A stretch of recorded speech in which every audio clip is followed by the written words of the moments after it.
Primero me doy cuenta que estoy viviendo en un mundo que está a punto de desaparecer. Tumbas de judíos y americanos, y en el medio de esas tumbas una tumba de un cubano, que ya eso que tanto se habla de la reconciliación entre cubanos ya se había dado, pero no se había dado en el exilio, se había dado en las prisiones de Cuba.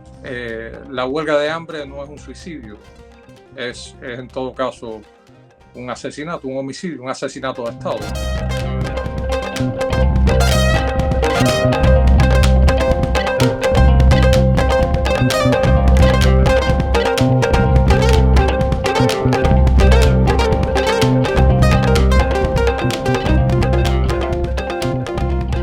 Te referiste a una obra de hace ya unos cuantos años, 2008, que es cuando muere Orlando Zapata Tamayo, y fue una serie de obras que consistían en proyectar la imagen de Orlando sobre las sedes diplomáticas de los diferentes países donde Cuba estaba representada. Y consistía simplemente en proyectar su rostro a modo de un vanitas, ¿no? de una, digamos, de una calavera en el sentido más barroco sobre las fachadas de estas embajadas. Uso la palabra vanitas porque el vanitas es un recordatorio de la intrascendencia de la vida material, de la presencia constante de la mortalidad. Y a mí me parecía que este rostro, que en definitiva funciona como el rostro de todos, así como funciona la calavera en el vanitas, ¿no? Todas las calaveras se parecen, lo que la diferencia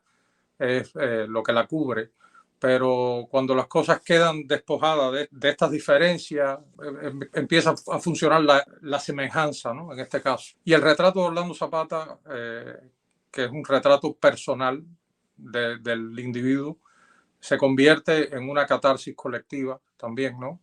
Cuando es proyectado, sí, cuando se recontextualiza y se proyecta sobre la imagen de estas instituciones que están cargadas de significado político en este caso, ¿no? Esa obra en particular se da en unas circunstancias muy particulares, valga la redundancia.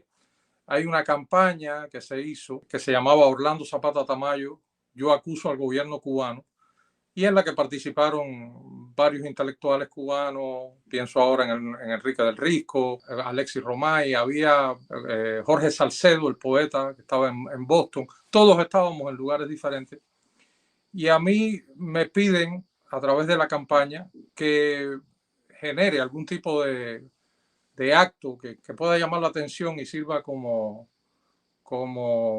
imán, digamos, de la opinión pública sobre la campaña y lo que había ocurrido, el asesinato de Orlando Zapata Tamayo. Le llamo asesinato porque la huelga de hambre no es un suicidio, es en todo caso un asesinato, un homicidio, un asesinato de Estado, ¿no? Que es como habría que verlo, porque el individuo ha puesto su vida en manos del Estado y este ha decidido sencillamente aniquilarlo.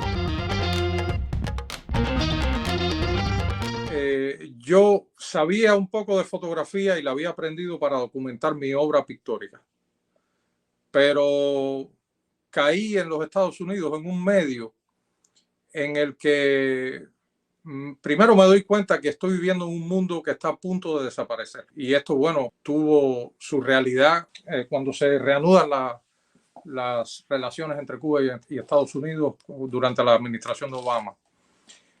Yo me encuentro un mundo, digamos, anterior a ese fenómeno, que yo enseguida noté que estaba viendo un mundo que estaba ya en ruinas y que estaba a punto de desaparecer. Y personajes también a los cuales no le quedaba mucho tiempo en este plano y que era imprescindible retratarlos. Y en eso la fotografía fue como una especie de deber autoimpuesto por mí, ¿no? Cuando yo conocí a Jorge Valls, por ejemplo, yo me dije a mí mismo, yo tengo que retratar a este hombre y tengo que documentarlo y tengo que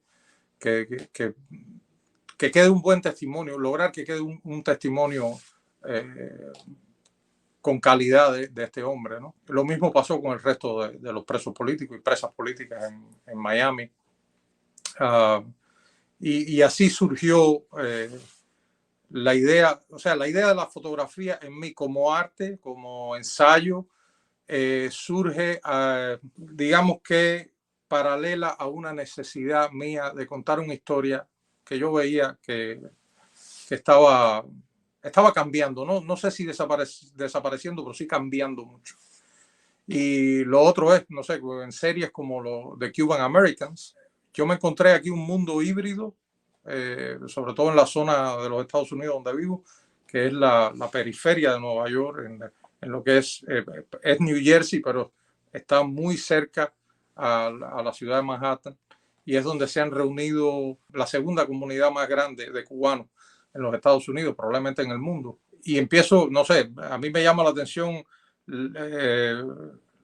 la hibridez que yo encuentro de banderas cubanas en medio de la nieve, tumbas de judíos y americanos, y en el medio de esas tumbas una tumba de un cubano que las puedes descubrir porque todas tienen simbología cubana, si no afrocubana, no sé, la bandera cubana, el escudo cubano.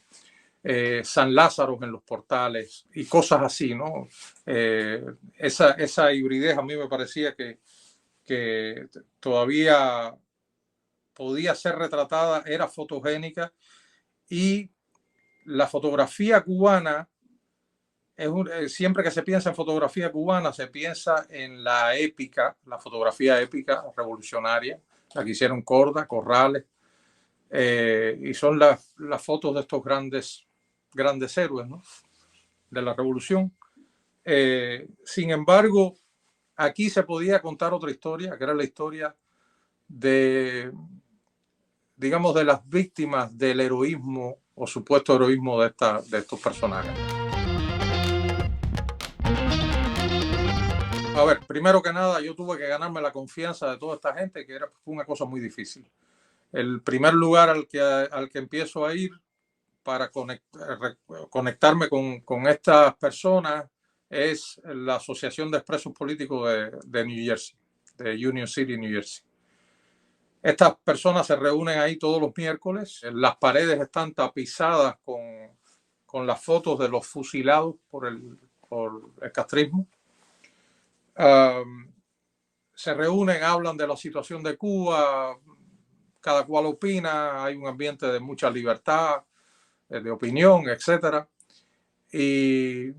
Y fue muy difícil, te digo que fue muy difícil entrar porque son gente que sospechan de todo el mundo, como todo el que sea. O sea, ahí el que menos años estuvo 10 años preso, y te lo dice con pena, ¿no? Te lo dice con vergüenza, como yo solamente estuve 10 años preso. Estamos hablando de que hay personas en ese lugar que estuvieron 15, 20 años, 30 años en prisión, y bueno, dejarse retratar, convencerlos de que esto era importante, fue muy difícil en un inicio. Después, bueno, ya uno se gana la confianza porque establece relaciones humanas que son muy importantes, sobre todo este tipo de trabajo, el trabajo del ensayo fotográfico. Primero, tienes que observar más que lo que trabajas, ¿no? O sea, tienes que conversar más que hacer fotos. Tienes que intimar con la gente de manera que la gente sienta que está bien abrirse y dejarse conocer por ti, ¿no? Y siempre hay también esta idea, es como si hay una confianza muy grande en quien se deja retratar, porque es de alguna forma como entregar el alma, ¿no? Tú estás entregando algo más que palabras, que conversación. O sea, es casi como una firma, ¿no? Y conocerlo me hizo romper con una serie o ver más bien delante de mí cómo se rompían una serie de estereotipos en los que se piensa cuando se piensa en el presidio político cubano. Por lo menos desde el exterior, o gente no cubana, o incluso cubanos que no están muy empapados de esa parte de la historia, ¿no? O por ejemplo, ahí Jorge Valls era uno de los que asistía a estas reuniones, pero estaba su gran amigo Aniceto Cuesta. Jorge Valls había sido revolucionario, un hijo de catalán revolucionario que venía de una tradición republicana, y su amigo del alma era Aniceto Cuesta, que era un negro cubano batistiano. Y esta gente eran hermanos, es decir, ahí yo pude ver, en mi relación con ellos, pude comprobar que ya eso que tanto se habla de la reconciliación entre cubanos ya se había dado, pero no se había dado en el exilio, se había dado en las prisiones de Cuba. O sea, se había dado entre ortodoxos y auténticos en aquel momento. Se había dado entre comunistas y socialistas y batistianos, y todos, la prisión, que es como la calamidad más grande que ha tenido que pasar un ser humano en Cuba por expresarse, ya había unido a esta gente, ya los había reconciliado.